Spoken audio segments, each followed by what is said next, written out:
Hi, I'm Dr. Shiloh. And I'm Dr. Scott.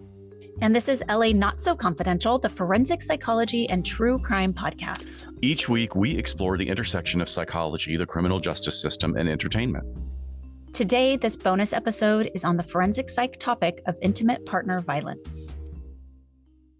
All right. Happy, very rare fifth Wednesday of the month, everyone. We have a bonus episode for you today, which is essentially a wonderful conversation that we had with our really good friend and esteemed content creator, Eric Carter Landon. And this first aired on his victim advocacy podcast entitled True Consequences back in 2021. 2 years ago. Yeah. I know. So Eric, if you don't know his story, he was inspired to start his own show to bring awareness to cases from the southwestern state of New Mexico for families who have not been able to gain justice for their missing or murdered loved ones. That passion came from a place Eric knows all too well. In season 2 of his show, he began telling the story of the murder of his baby brother, Jacob Jeremiah Landine. Jacob was a bright and happy baby boy who in 1987 was so terribly abused by his mother's then boyfriend that it eventually led to his death one night while in that man's care. That man was never charged or prosecuted, and Eric has made it his life's mission to bring justice to Jacob, his family, and the state of New Mexico, who has repeatedly failed abused children in similar ways over the years. So, folks, we aren't going to bury the lead here because Eric has an update in the pursuit of justice for Jacob, and we wanted to read Eric's statement before getting into the conversation with him that we had back in 2021. So we're going to be sharing this statement from Eric with you right now. Here it goes. So Eric says, "Hi, first and foremost, I want to thank you for caring about justice for Jacob. I want to thank all the creators who covered Jacob's case. I also want to thank all the listeners for your engagement in the Justice for Jacob movement. Your efforts helped us get the case to the point where it currently is. I have not been able to provide updates for a long time, but I want to back up a bit to bring you up to speed on what has been happening. 3 years ago, I asked for help calling and emailing the district attorney in Socorro County, New Mexico, and you all showed up. Calls, emails, and letters poured in from around the world. We initially planned to do this for 10 days, and the DA responded just 2 days later. He asked that the attorney general take the case because he did not have the resources or time to deal with the calls and emails. So thank you from the bottom of my heart. Thank you for showing up for us." The AG took the file and started an investigation. Unfortunately, there was an election halfway through the last 3 years, which stalled the case. In December, the AG's office reached out to my mom and I and asked for a meeting. We were excited because we believed that the AG would not bring us in if it was bad news. I wish that happened. Unfortunately, we did not receive the news we were hoping for. We were told by the prosecutors that through their investigation, they were not able to find sufficient evidence to prosecute. This is not the end of justice for Jacob. We are going to continue pushing for change in New Mexico, even if that change means a change in the attorney general or laws. We will continue to do everything in our power to make sure that no New Mexican family has to go through what we have had to go through. Once again, thank you for your support and love. It has carried us through these last few years. We may be reaching out again to ask for help from you, so stay tuned as we take a step back and start planning our next steps. Thank you again for amplifying Jacob's voice. We cannot thank you enough. So Dr. Shiloh and I are enormous professional and personal fans of Eric. And just, there aren't words to describe what a stand-up, cool guy he is. We just really like him. He's done unbelievable work over and over on his award-winning podcast. So please check out True Consequences, as well as his new podcast with Charlie from Crime Lines called Crime Lines and Consequences. They're both great shows, and this new podcast is going to be like a meeting of great minds. So please check it out. Yes, Eric is all of that and above, just a great human, really feels like family at this point. Eric, our hearts are with you and your mom. So for everyone else, please enjoy this conversation.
This episode is brought to you by U.S. Eagle Federal Credit Union. Stranded at the roadside is not where you want to be. That's why you pay extra for roadside assistance coverage. But what if you didn't have to pay extra for it? U.S. Eagle Perks checking comes with roadside assistance coverage, 24/7 when you need it. Learn more at gettheperks.org. Checking that gives you more, because people mean more at U.S. Eagle. Terms and conditions apply. See U.S. Eagle for details. Federally insured by NCUA. All right. Hello, everybody. Welcome to a extra special live stream of True Consequences podcast. I am going to be joined here in a moment by Dr. Shiloh and Dr. Scott from the amazing LA Not So Confidential podcast. If you are not listening, what are you doing with your life? Go subscribe right now. We're going to be talking about a very difficult conversation, a very difficult subject, something that I'm very passionate about, but I'm hoping that you will find it beneficial, and I'm hoping that it will give you some kind of knowledge and information that will be helpful. Before I bring everybody on, I want to thank my sponsor for today, which is U.S. Eagle Federal Credit Union. Go ahead and check them out. And if you want, you can download the app and get all those awesome perks that they talked about on gettheperks.org. All right, so I'm going to bring Dr. Scott and Dr. Shiloh here on, and make sure that you comment and let us know that you're watching so we can acknowledge you. All right, here we go. Hello, welcome. Hi, Eric. How you guys doing? Good. Good, Yeah. awesome. Hello from sunny LA. Hello from sunny Albuquerque. It's sunny here too. Yeah. So I want to take a second before we jump into this and have you introduce yourselves, and I will let you guys fight over who goes first. Scott, why don't you go first? So, hey, I'm Dr. Scott. I'm licensed in California as a clinical psychologist. I am trained as a forensic psychologist, and I work in Southern California in a co-responder model with law enforcement to address the needs of the chronically mentally ill, and as well as mitigate risk for a number of factors. I have a podcast with my best friend that I did an internship with over a decade ago, which I can't believe all this time has passed. But Dr. Shiloh and I met at our internships working in a forensic setting with some a very challenging population. It was a great experience. We've had a real friendship. Our families hang together, and a few years ago, she came up with this crazy idea, and here we are with our own show. So we both came from different backgrounds too. So Yeah. she'll tell you more about her background. I was in entertainment for many years, first as a performer, then as a line producer and talent manager, representative, and casting director. And then I hit midlife and decided I wanted a big change and dove into grad school. So that's my story. I am also a psychologist here in California. I am forensic psychology by trade. Straight out of grad school, I started working with offenders getting out of prison and quickly built my expertise in the area of high-risk sex offenders. So that's where I did the majority of my career so far. Did that for about a decade straight. I still do a little bit of that on the side, but I am my full day job now is a law enforcement psychologist, and I work with or in the police department. I'm employed by the police department to provide clinical services and training and essentially research, whatever they need. And then am also part of the crisis negotiation team for the department. So yeah, Scott, and my background is in law enforcement. So I was a police officer before I was a psychologist. So yes, we have very different backgrounds, which we complement each other really well with that. But yeah, we just had, I had this idea of starting the show because I didn't feel like there was really anyone who was a professional working in the field talking about the psychological concepts that intersect with true crime. And so I bounced it off of him and said, hey, do you think we could kind of fill that void? Let's see how it goes. And really it was and still is just a way for us to kind of get outside of our jobs, dive into things that we just find really curious. It's a beautiful excuse to say like, hey, I'm going to, dive into this and research it. And here we are, putting out episodes every other week. That's about all we can manage with our time. And just, happy to come on and talk with other people that are doing wonderful work, of course, like you, Eric. So thank you so much for having us on. I just want to thank you both for taking the time to be on the show. It's something I've been looking forward to for several months now. I think I was harassing Dr. Shiloh at the end of last year, begging her to come on and begging both of you to come on because I really am interested in your perspective, specifically related to my brother's case and the abuse that my mom and I experienced through that whole process.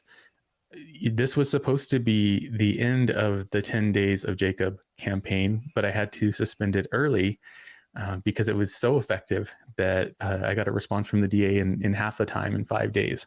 So it's still the 34th anniversary of Jacob's death today. It's been pretty emotional, but I have hope for the first time in a very long time. And that feels good. Yeah. So, yeah, that's a wonderful gift to be able to say today. And it's really the power of what you're doing and your audience and how much they do just truly, truly care that, it's hard to pick up a phone and call a DA's office.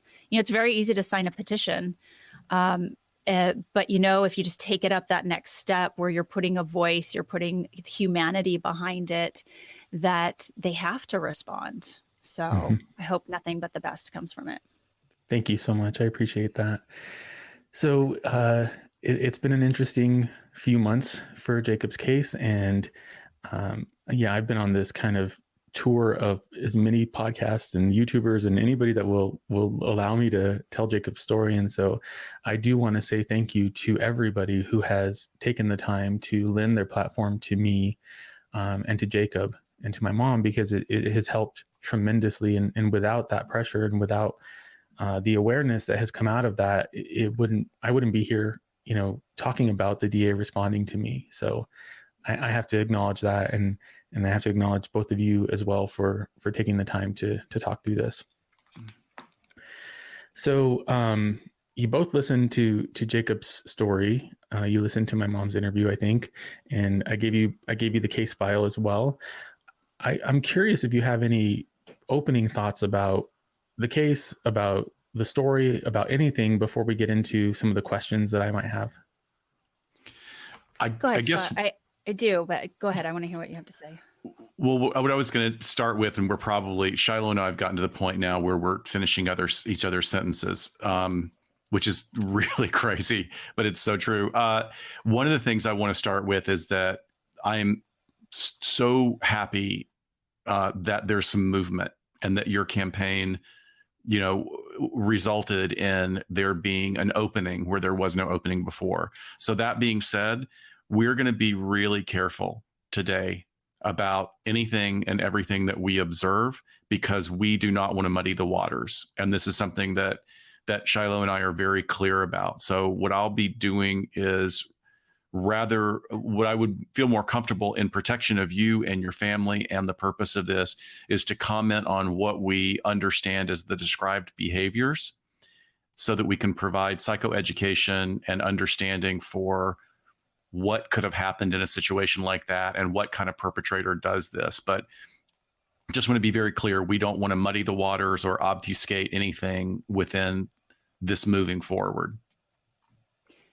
So as I was doing my research on this in the last week or so, and then just kind of today before we got started in the hour or so prior to us going live, I was really wanted to sit back and kind of think, okay, if this was a formal psychological assessment or a case that I was consulting on, which it's not, and I'll tell you exactly, for the reasons Scott just said, but also because I feel like I have so little information on the perpetrator. There's gold, like wonderful information about the behaviors and the abuse and the psychological tactics that were used. But as somebody that we look at the whole picture when we're doing an evaluation, I found, God, there's so many holes and blanks that I would just love to know about. The relationships with his own kids, his work stability, previous romantic relationships. That's it. There's a lot here, but for the way that Scott and I normally look at these, it's just, I wish I had more answers about some of this stuff to be able to inform me and back up some of the things we might say when we're talking about perpetrators of this kind. Sure. Yeah. And a lot of that was intentional, because I really did not want to not only not name him, but not let people, because where I came from, it's a small town, so it's not very difficult for people to figure out who he is, and so a lot of that was intentional. But okay, I'm totally on board with moving beyond Jacob's story and going into some of the behaviors and some of the tactics. It looks like we have a question to look at and discuss some of the red flags that people should watch out for when being faced in a situation like this, where, for example, with this perpetrator, the love bombing, the kind of identification of somebody in a vulnerable situation. Can you speak to some of those things? Oh, I think that's a lot of what we prepared. Yeah. Yeah, definitely. I mean, and red flags, we can kind of, I think all through, especially your mom's journey, stick a lot of red flags along the way that, because of the type of manipulation that happens, those were not red flags that she was seeing. She might have been feeling them. And she even talks about that, the gut reactions and instincts warning her.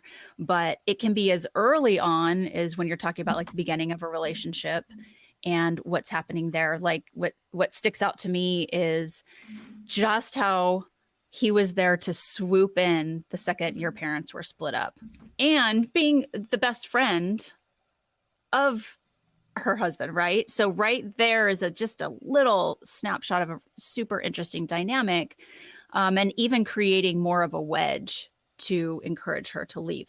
So, I mean, we can go as far back as then to, looking at like the child abuse red flags, the reactions in Jacob, his fear responses, some of those things. So it's just, I see a path of red flags.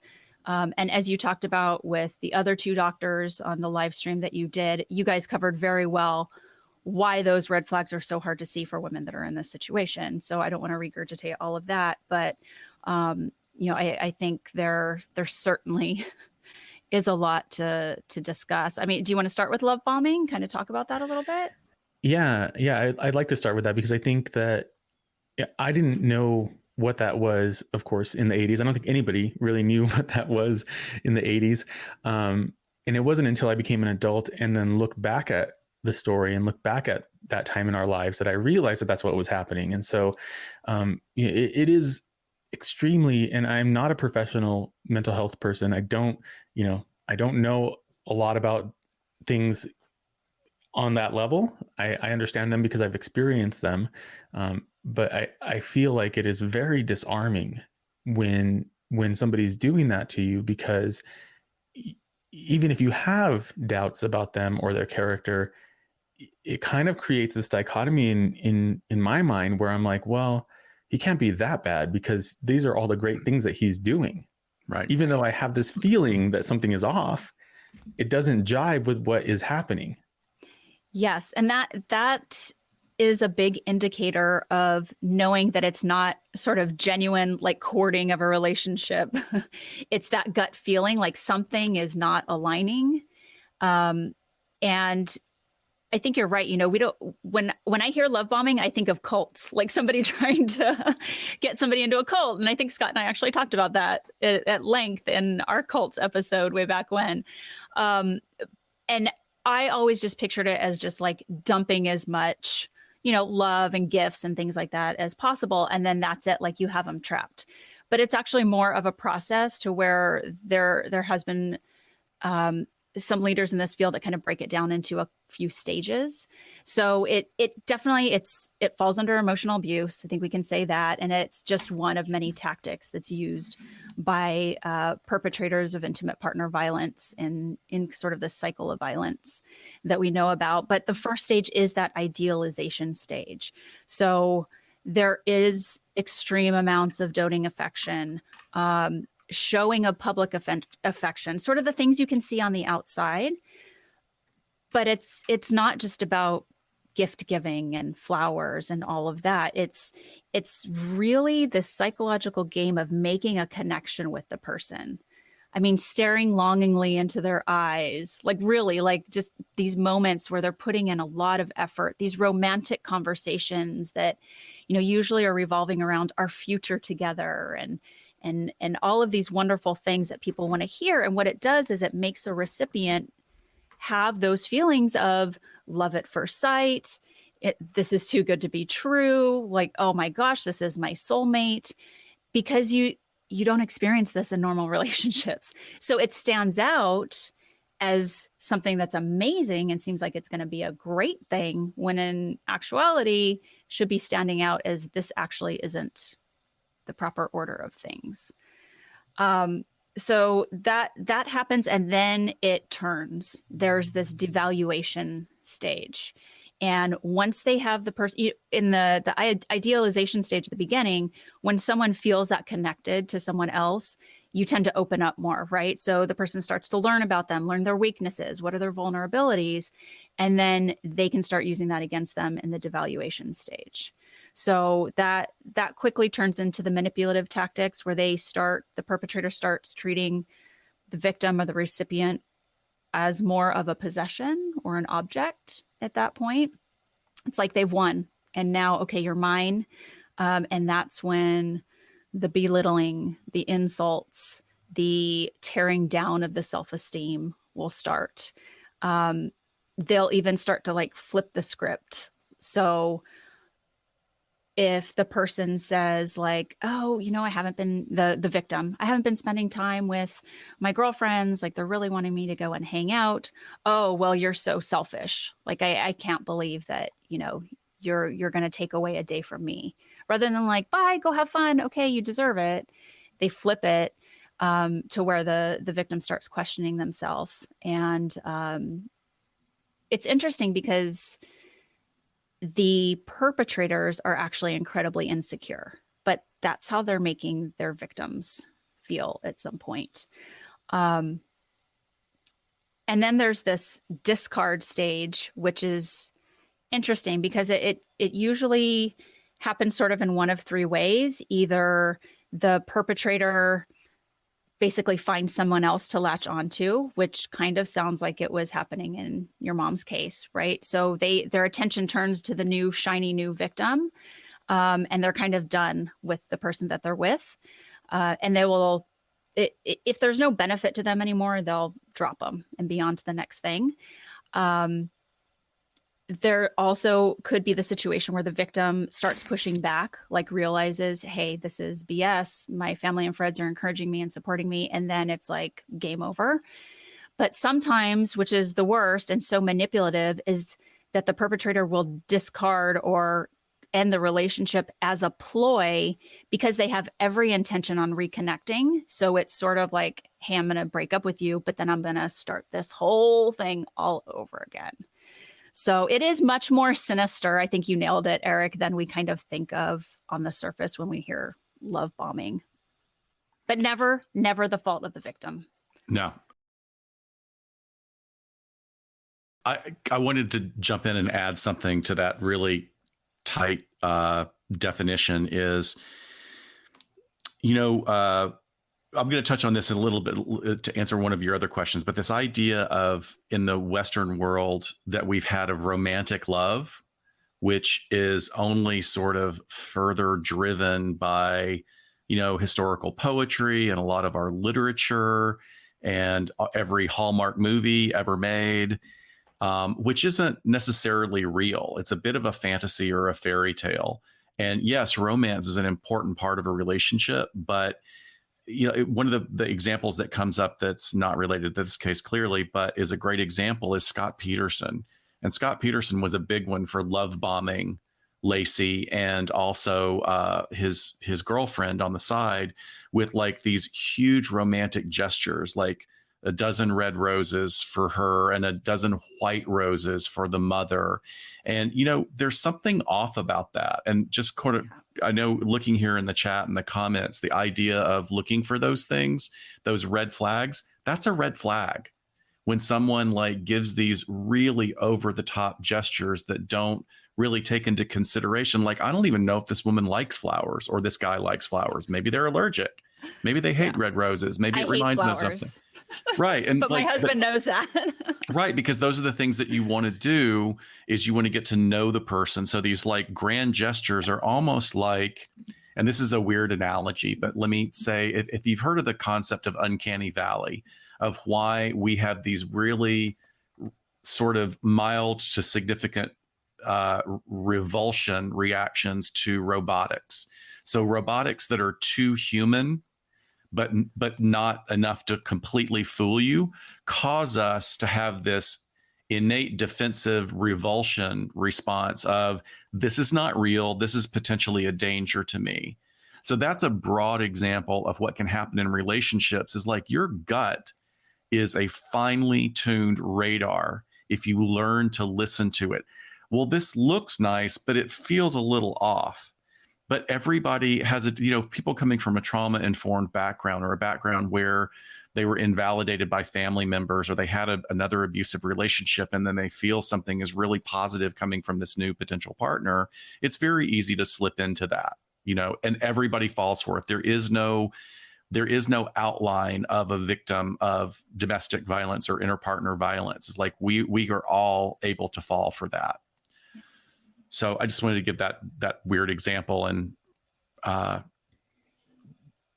of expand a little bit on some of the questions. Was there anything else we wanted to cover with love bombing? I mean, it's a cult technique as well. Like build them up, break them down, build them up, break them down, so that you're constantly keeping your victim off balance. And there's versions seen in like sort of like gang activity and initiation. Yes. With pimps and sex workers. You see it in a lot of different areas.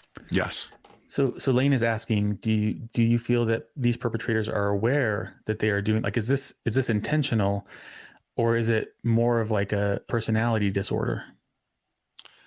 Both, and yes and no. So that's a great question, Lane. Lane, that's a really great question, and it deserves some attention. Is that, diagnostically, we have to always be really careful. There are some people that are psychopaths. They are just built with a different genetic code, a different brain structure, and then their physiology can certainly be informed by their upbringing and their environments, and that will have a lot to do with whether or not it's intentional. But is it really intentional if this is the only way the person knows to survive? Like, if a narcissist or an abuser is acting in this way, and I'm not justifying any of the violence, any of the manipulation, I'm not justifying it, but it may be the only way that they know to move through the world. So can they be taught differently? Sometimes. I mean, I'm a little wary of just sort of, if I have to testify in a family hearing or something, and I just hear the judge go, okay, you're going to go to anger management for 4 months. I'm like, really? That anger management is like putting a Band-Aid on a head wound. You're not getting to why this person is doing this. But that would be my response. Shiloh, what do you think? Well, going with that example, anger management might be great for one perpetrator and totally counterproductive for the other. So if one person has, really awful coping skills, is in has maybe a socioeconomic status that is incredibly stressful, and ended up using violence in a relationship because they didn't know how else to handle that situation. Again, not excusing it. that person might be able to learn some coping skills, be able to have some more awareness and learn that through therapy, and boom, okay, they don't ever perpetrate again. But if you have more of the sinister kind of what we're talking about here, someone with psychopathy traits, what stands out to me is really like the dark triad with psychopathy and narcissism and Machiavellianism, where there's this innate drive to just manipulate and use people for whatever they're good for them. For that secondary gain. Yeah. So the secondary gain and secondary gain can be across the board, right? Right. That person's going to go to Anchor Management and learn how to fake all of that. Yep. And then come out and keep doing it. So it just depends on, especially when we talk about domestic violence, Scott said there's not one profile of a victim. There's also not necessarily one profile of a perpetrator, especially when we start breaking down like demographics. It does come down to more environment and then personality.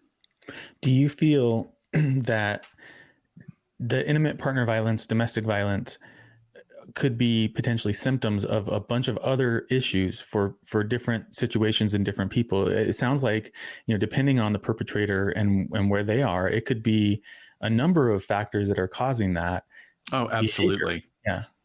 Yeah. There's a great example, and I can't even remember the podcast that covers it, and it may be John Ronson from a few years ago, about a very famous case in the UK of an individual, a guy with a very, very high functioning, successful business person who has full on delusional disorder. He has a erotomanic delusional disorder where he would romance women. He'd been through 3 major relationships in his life, and he would romance women with this love bombing because he definitely wants to be in a relationship. But the minute the relationship is secure, his delusional process emerges and he believes that this individual is cheating on him.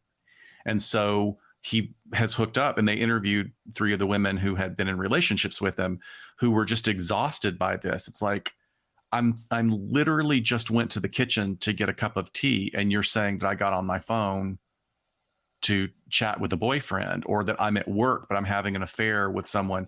So that's an example, an extreme example of somebody who's going to be engaging in coercive control and manipulation because of their own thought process. But going back to what Dr. Shiloh said, a lot of these cases, especially that end up in violence, is really that dark triad and the Machiavellian factor of manipulation, because there is an issue with their organicity that they can't feel. They don't experience the full range or spectrum or the sort of the holistic view of human emotions and experience. So where they do get off, or where they do get some sense of fulfillment, is that manipulation or the secondary gain of like, oh, I've got somebody to pay my bills, or I've got somebody that I can sleep with. So yes, it can come from a lot of different sources, definitely. Sure. One question. So Lisa talks about the fact that I was being blamed for abusing Jacob. She wants to know if you can talk about the damage that domestic violence causes to other family members, other children in the family. And then I would like to add to that, can you talk about that kind of, I feel like that's a pretty consistent thing with somebody who is in this situation.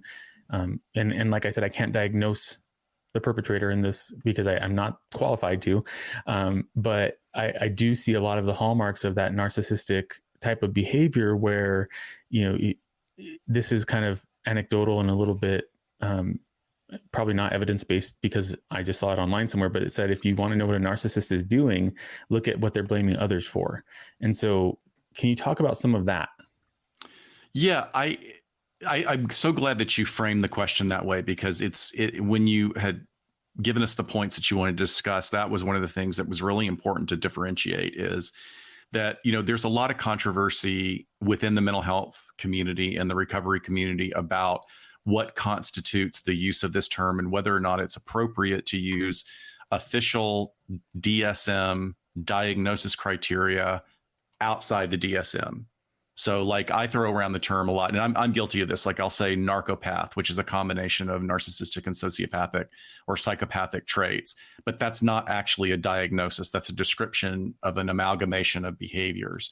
So when we talk about this, it's like In narcissistic personality disorder is, a portmanteau of an actual diagnosis and the action verb or noun abuser. So many clinicians these days are concerned that people use a diagnosis to diminish what is actually just straightforward IPV or DV. And that, like we were saying earlier, that could emerge out of a number of different sequelae. So that's just important to remember is like, first of all, just on like somebody was saying here, Andre, thank you so much for listing Gavin de Becker's book, The Gift of Fear, because that should be required reading. For one thing, like Shiloh was given it as a teenager, and it, really kind of opened her eyes to potential danger. That's really important. And we can toss around these terms because we want to have meaning. We want to know why people do this, right? I mean, we want to understand human behavior. Why did my best friend become a victim? Why did my mom become a victim? How did I get victimized? And ultimately, it doesn't really matter why, because you don't need to understand everything that's going on with the perpetrator. You need to understand what you can do to take care of yourself and so that you can heal. So I just wanted to throw that out as sort of a response, but we feel like, oh, if I just know why, I'll feel better. And it really doesn't make any sense. It's not helpful, actually. The one that the category, I think that jumps out to me more than kind of sticking with this narrative of narcissism or narcissistic personality disorder is really the antisocial personality traits. And I especially with working with sex offenders, I kind of dubbed them like the equal opportunity criminals, because sometimes it's not even about it, and particularly in my lens when I was looking at sex offenses, it just because they offended against a child didn't mean that they were exclusively attracted to children. It's like, hey, what's around to meet my need right now? And it happened to be a child that time. And so that's the gut feeling I'm getting when I listen to your episodes about Jacob's case and going back to you being blamed for it, as well as being a victim. Everybody around him is a victim in one way or multiple ways. And even just what sticks out to me is when your mom says, I saw that there were just like sunflower seeds in the crib, So what does that do? That makes you, to me, it conjures up a picture of him, maybe the baby crying and him just standing there being responsible for the baby and just chewing his sunflower seeds and spitting them out on the kid. Just not even helping, being as cool and calm and collected and cruel at the same time. And so it's those little nuggets that I was getting that makes me think this is an equal opportunity offender. He's going to hit, he's going to emotionally abuse. It doesn't matter if it's his own children, if it's someone else's children, if it's his partner, an adult, a child, doesn't matter, all over the place, which is antisocial personality disorder. You can have some traits of that, and then you can have a full-on diagnosis of it. And then that to the nth degree is what we say when we mean psychopathy, which also is not a diagnosis. It's not official, but there are measurements in which you can measure somebody and say that they rate high on measures of psychopathy. It's a lot. It is a lot. And I agree with you, Dr. Scott. I think my mind wants to package all of this in a nice, neat box that's sealed perfectly. That's a completely natural response. You want to make sense of it. Yeah, because it doesn't make sense. It is a nightmare, and the effects of it, on my mother and on me and on anybody else who was in this person's path, they are extensive and they are long lasting, and I find myself in situations where something that seems so benign triggers something in my brain. Yeah. And then I have an instant, like, anxious fight or flight response to it. And it doesn't make sense in the moment to me. One example was I went to a party at a neighbor's house. They were having a barbecue. Like the neighbors, have a great relationship with the neighbors. I don't know what happened. in that situation. But within the first 10 minutes, I was like, I got to get the hell out of here. Like, something is wrong. And I freaked out and I left, and everybody was just kind of standing there like, what's happening? Why are you freaking out? So it's just an interesting thing to think about, and something that I deal with on a daily basis, that kind of long lasting impact that this person has had on my psyche.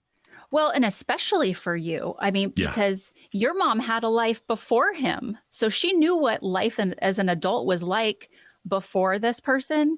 You at 6 years old, I mean, your world is just being shaped, and it is confusing as hell with all these messages you're getting, these threats you're getting, the love that's being shown, the charmingness. And, another tactic of his, when you say like, we would go watch TV and he was so cool and showing me attention and really fun. And that was the love bombing of you, of course.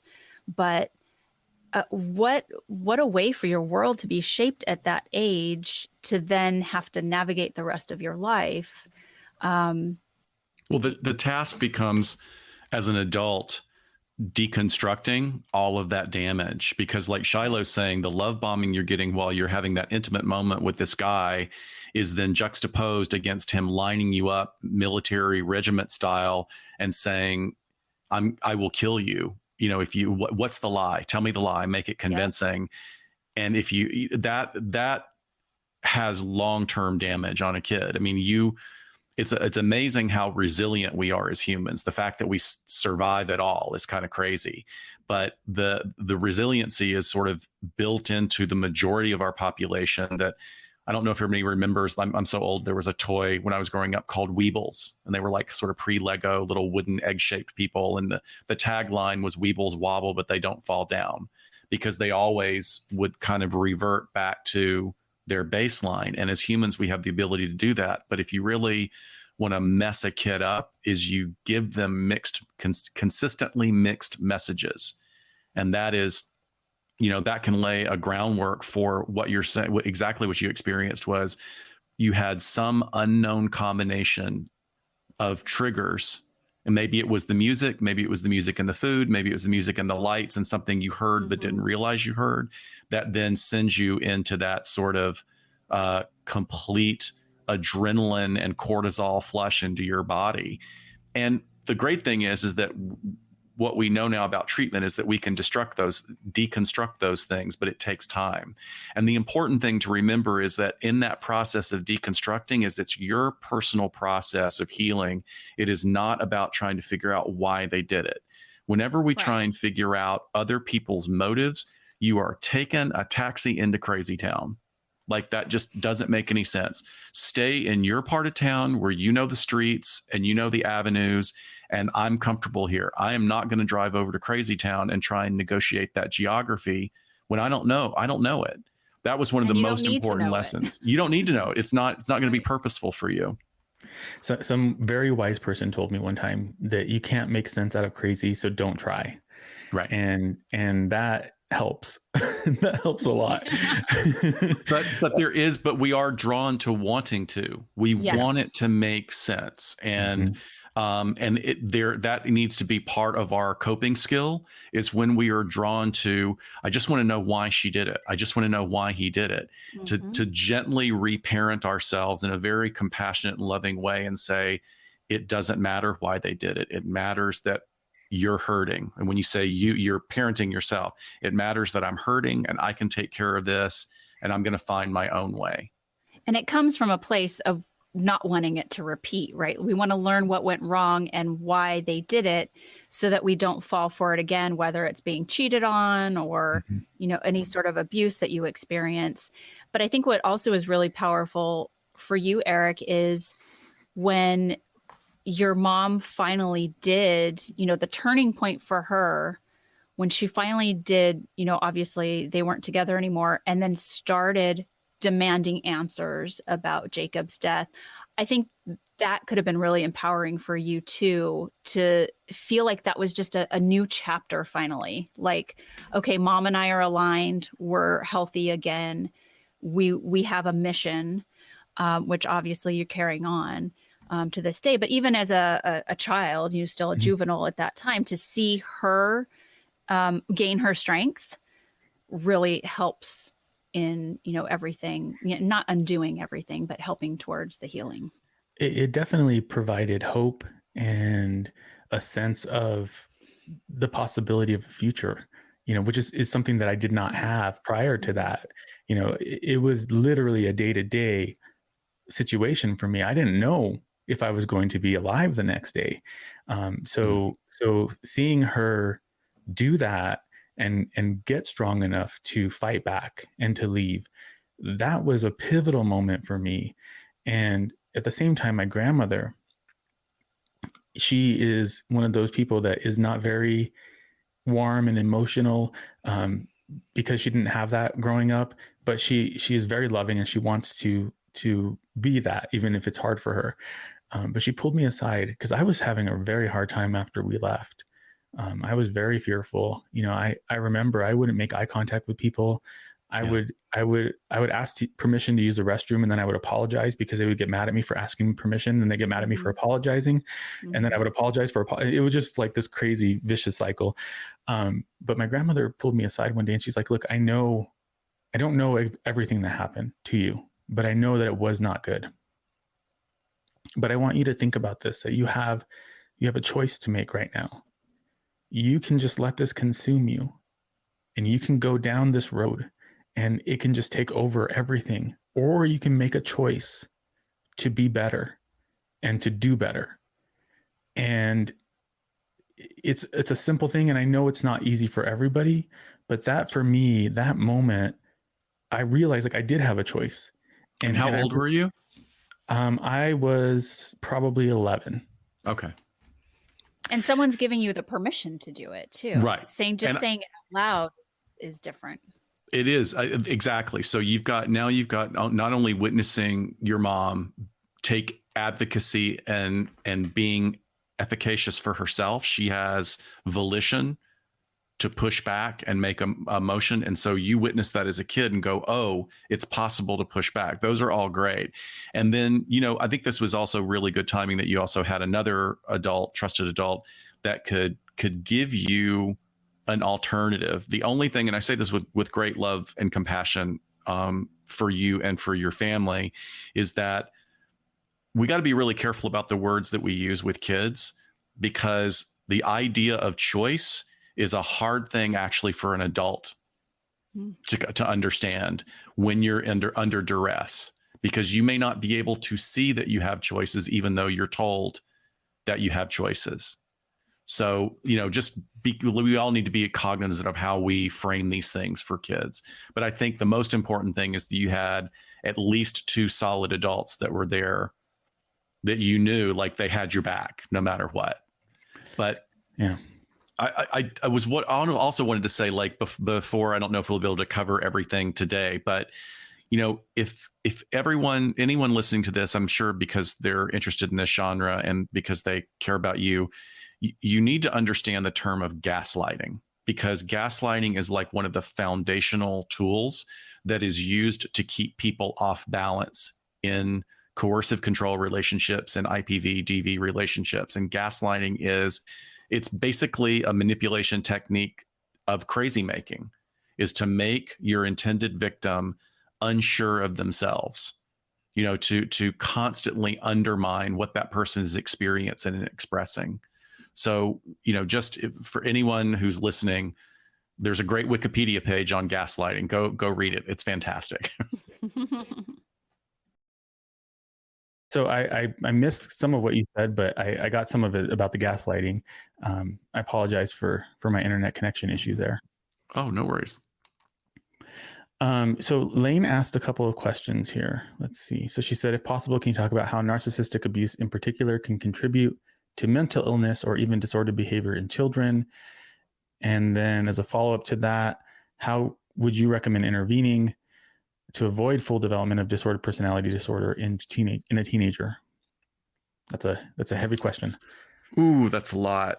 I would say that's a lot. What I can cover is that whatever interventions that you can make, and that's a big question about what interventions are appropriate, because it all depends on the particular case. But what is really important to know is that narcissistic abuse, or having a parent that is personality disordered or abusive, unfortunately can result in the development of personality disorder traits as a coping skill in kids. So, a narcissist can actually breed a narcissist, because they act in a narcissistic way. And so the child starts to defend themselves in that particular way. So yeah, those kind of things can happen. There's a great book called Children of the Self-Involved, which is a great book about children who grow up in a narcissistic household and how that can impact them. And as far as interventions, it's about getting into therapy and, helping the individual develop a sense of self that is permeable. It's like a solid sense of self, but it's not so defended that it becomes, just an urn for these narcissistic traits. It's a big question, and that we could probably do a 6-part series just on that. It looks like Dr. Shiloh had some internet issues too, so she refreshed. Hopefully she'll be back in here in a second. Kim, in the last few minutes that we have here, we've got about 12 minutes left. And if you have any other questions, anybody who's watching, feel free to throw them in the chat. But Dr. Scott, can we talk about why it's so difficult for a victim to leave their abuser? Yeah. So yeah, it's a great question. And it's one of those things that's a trope. And thankfully, it's also been taken care of in many ways, like in many Law and Order episodes. Well, why didn't she leave? Why didn't he leave? And I like to say that too, because that is an unrealized and unvisualized epidemic in the U.S., and around the world too, of men who are victims of female perpetrated intimate partner violence. So much so that we don't even have the correct numbers because men don't come forward to share this. But one of the things that that makes it so difficult is that I want to loop back around to a point I made earlier, that in Western culture and even other parts of the world, we have this myth of romantic love and what that is supposed to represent, of this sort of fairy tale view of relationships. And as most of us know, that's not what real relationships are about. And actually, prior to the advent of this idea of romantic love, marriages were to keep the tribe alive. They weren't about marrying your soulmate. It was about marrying somebody that's going to have enough kids that you can work your farm. There's a whole underpinning that's been going on for thousands of years.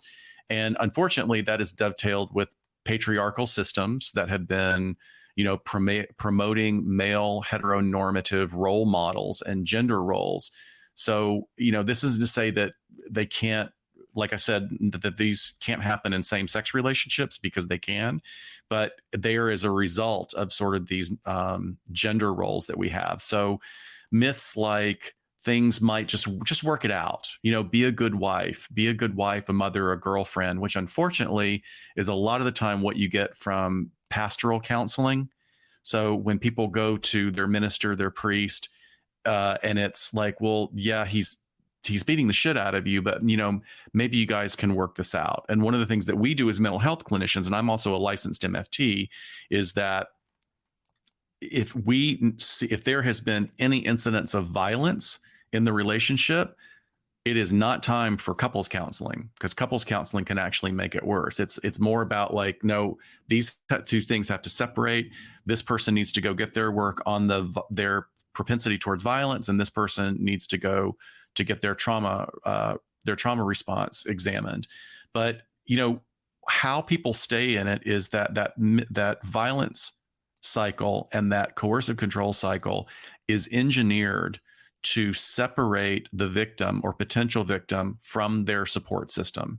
So they are slowly isolated from the friends, the family members, from anybody that is actually outside that emotional and very toxic bubble or echo chamber that the perpetrator has created. So, and as it goes on, well, I know you have a good job and everything, but I think you should stay home and take care of the kids and I'll work.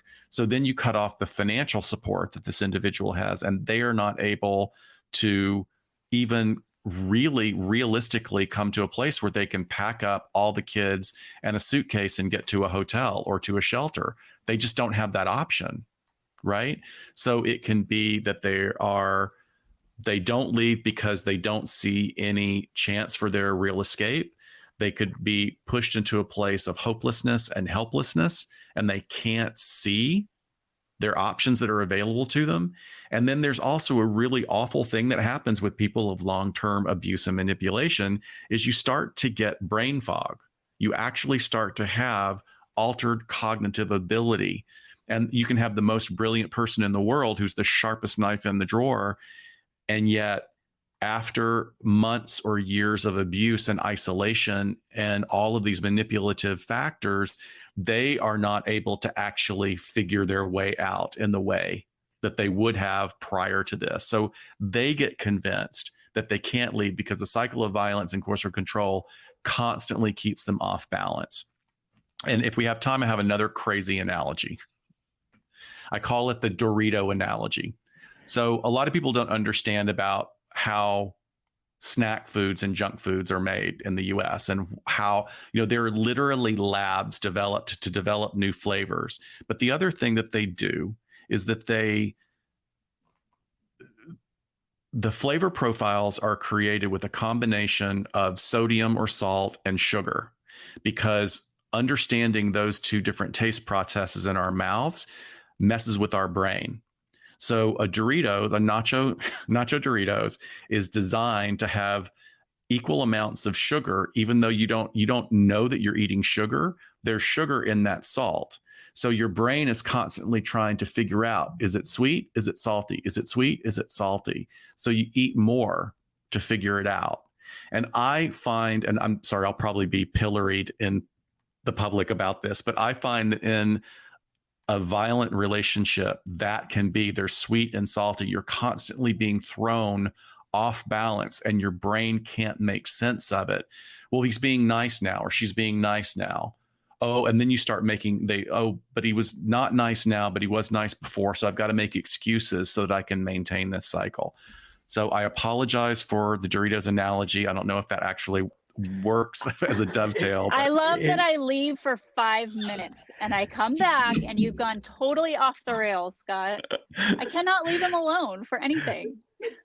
It's so true. Oh my God, it's so true.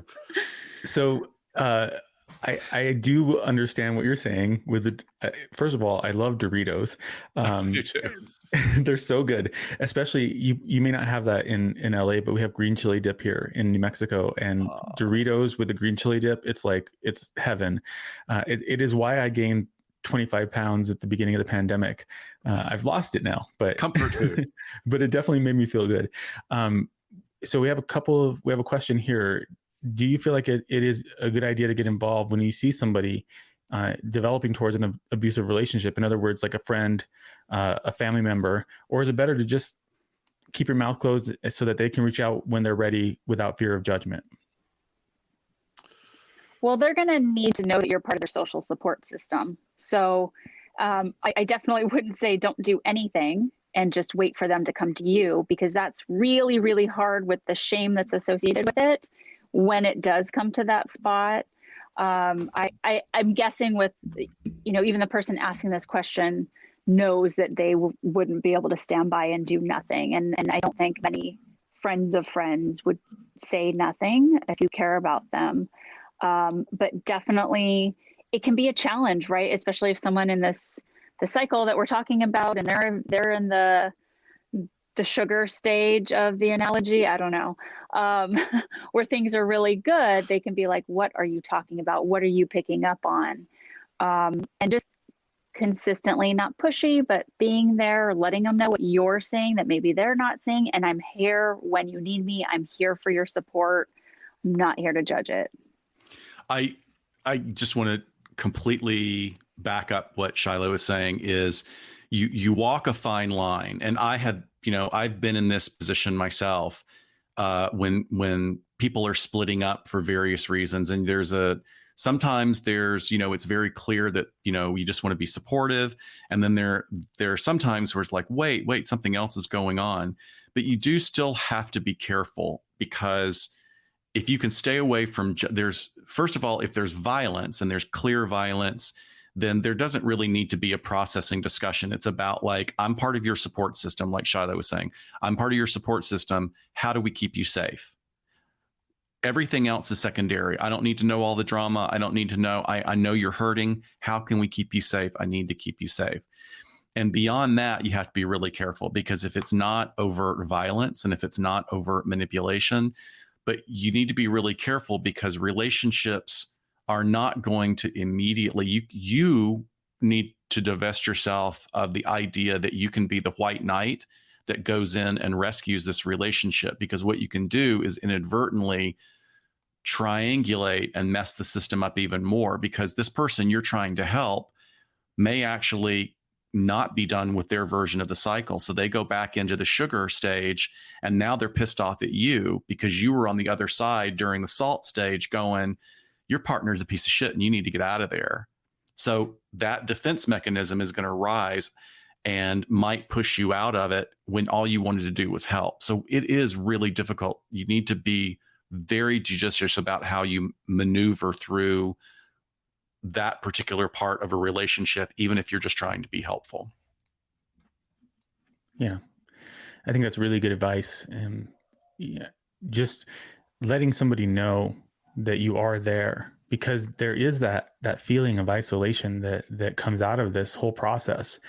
And whether or not, the person believes you when you tell them that constant reassurance, I think, goes a long way, because when they are ready, they know that there's somebody there waiting for them to help them. And I think that's a beautiful and really important thing. I am so grateful to both of you. This conversation was so much more than I expected, and so much better than I expected. I'm so grateful for you. Any closing thoughts before we wrap up here? I just think our conversation and meeting today was a long time in the making, and I'm so glad that it worked out to where it landed on today. I'm really grateful for you having us be a part of today, and I think your effort and your determination is not going to go unfulfilled. Some piece is going to be brought to your family in one way or another that has just been a void that's been there for a long time. So thank you for letting us, lend a little bit of information to your listeners. And we just wish you all the luck and keep us in the loop, please. I just feel really honored on this particular day to be able to talk to you. So thank you for giving us this opportunity. And to echo what Shiloh says, I think this is opening a new chapter that's going to really make some movement. I'm going to knock on wood when I say that. I'm hoping that that's what happens. Well, no matter what happens, it's forever. Jacob is going to have a legacy on the world, because I am going to make sure that happens. And whatever that looks like, it may not be a trial that results in the arrest of the person responsible, but I know that there's a lot that can be done to help, others. And I think this was one of those things that can be done to help people understand, the complications related to domestic violence and intimate partner violence, but also the things to look out for. And so I am forever grateful for all of you, for both of you, and for all the listeners, and for everybody who's helped. I do need to say thank you to everybody who called the DA, who emailed the DA, who signed the petition. You all have made a huge impact, not only on the case, but on my mom and on me. And I talked to my mom this morning, and I said, I know that it's a hard day for us, but I hope that you have some peace knowing that there are thousands of people that have our back around the world. And that's amazing. It's amazing. It really is. Let us know whatever you need, Eric. Yeah. Thank you. I appreciate that. So with that, I'm going to say goodbye to all of you that are watching. Thank you so much for your support. Thanks for listening, and stay safe, New Mexico.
We sincerely thank you for spending some time with us today. LA Not So Confidential is part of the Crawlspace Media Network in partnership with Glassbox Media. Each episode is hosted, produced, and written by Dr. Scott and Dr. Shiloh. Our post-production editing and sweetening magic is handled by the multi-talented Jason Usry of Ear Cult Productions.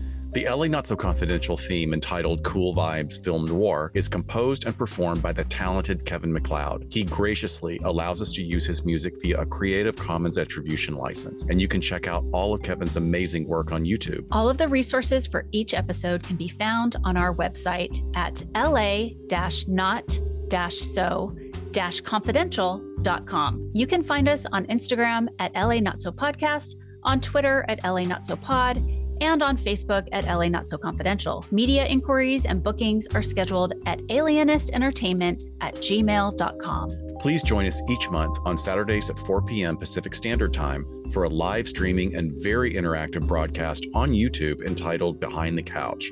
Stay tuned to all of our social media for our live streaming scheduling announcements. Subscribe to LA Not So Confidential so you never miss a new episode.